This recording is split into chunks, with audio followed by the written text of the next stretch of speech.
everybody. Make it nice and loud for your next comic, Israel Medina.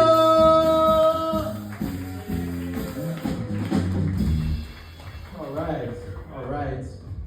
You know, I really love gambling. I love it a lot. Any gamblers in here? Yeah, nice, dude. I love gambling, but I kind of hate how popular it's getting, you know?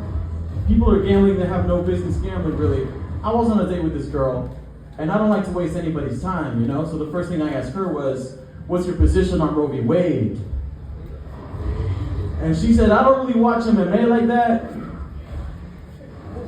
but my money's on Wade.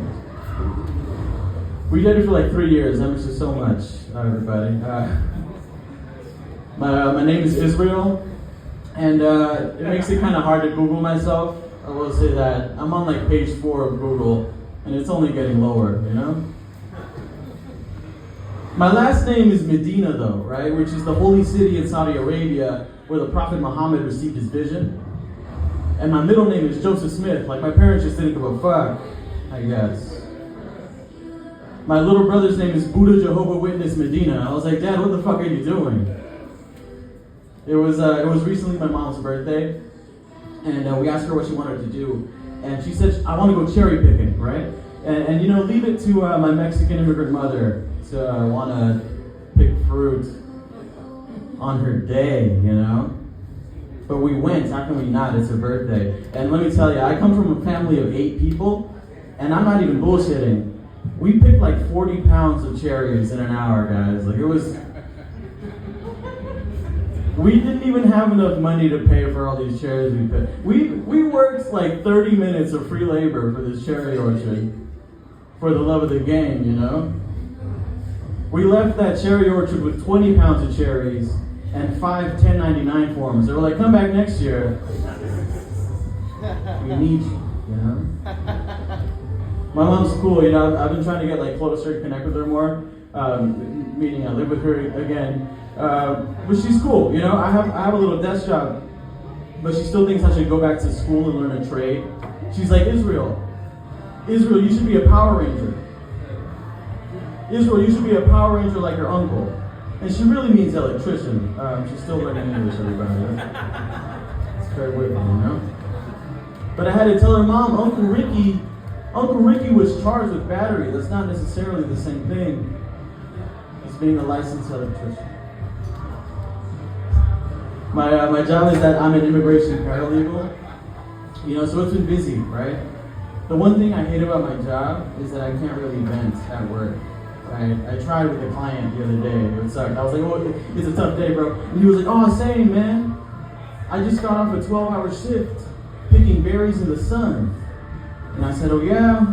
Well, I've been typing. All up in this AC, you know, like I've just been chilling, you know, so it's tough.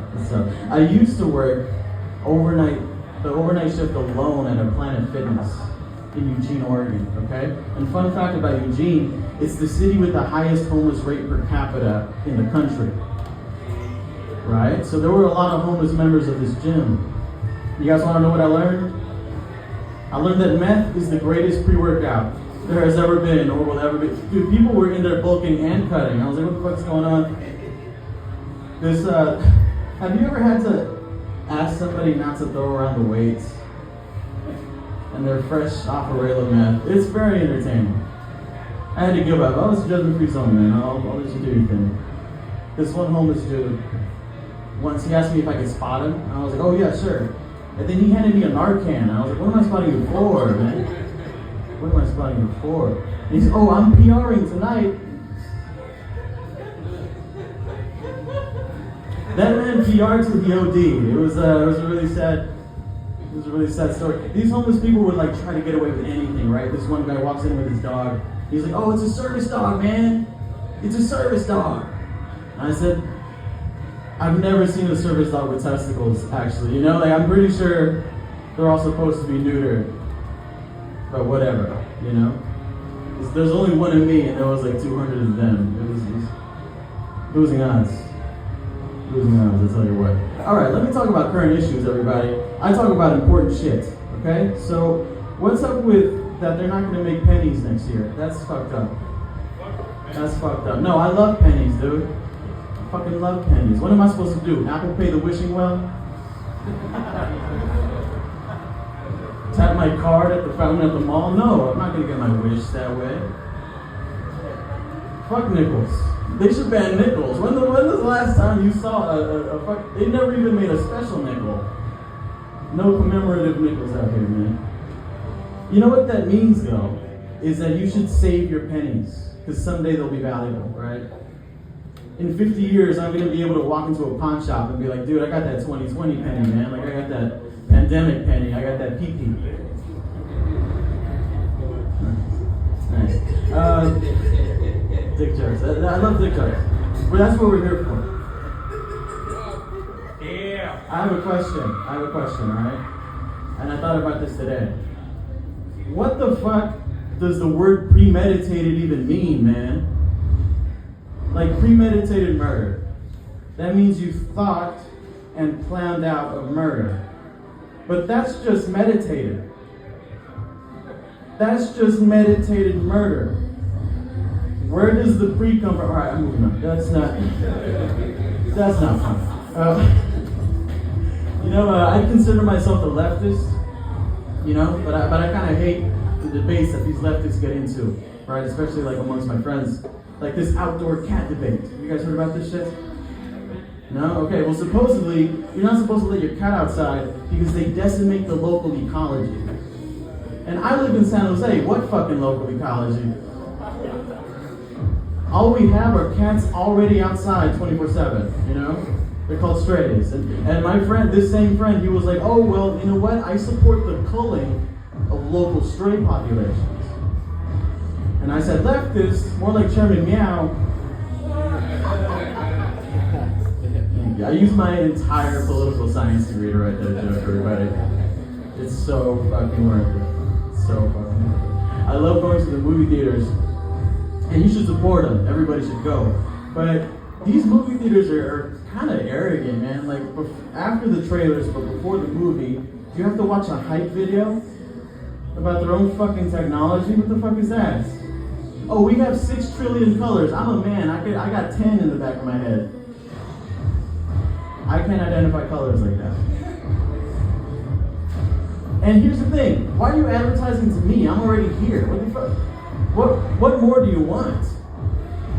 Alright, I'm just upset randomly, That's not even a joke. In Oregon, there's a lot of polyamorous people. This polycule lived in the floor above me while I was there. And once they invited me over to play board games. And I said, okay, well, what do you have? And they said, oh, we got Sorry, and we got Ethical Non-Monopoly. I was like, how do you play that? There was no houses or hotels in this version of the game, everybody. You just live in a van, and you try to avoid the expensive streets. That's what I'm doing in like the first place, Do you guys remember in January that fucking Dr. Phil was with ICE in Chicago detaining migrants? You guys remember this? That's so fuck Dr. You're right. Dude, Dr. Phil went from interviewing the Catch Me Outside girl to trying to catch people outside. What the fuck is that? How about that? I don't fucking know. Imagine you're getting deported or detained, and Dr. Phil just runs up behind you like, what were you thinking? Like that? That's fucked up. Dr. Phil always has some like weird ass advice for you. He's always like, what's good for the dog isn't necessarily good for the frog. And when they're different species, asshole, what the fuck are you talking about? But anyway, that's my time. Thank you guys so much. Let's have a great night.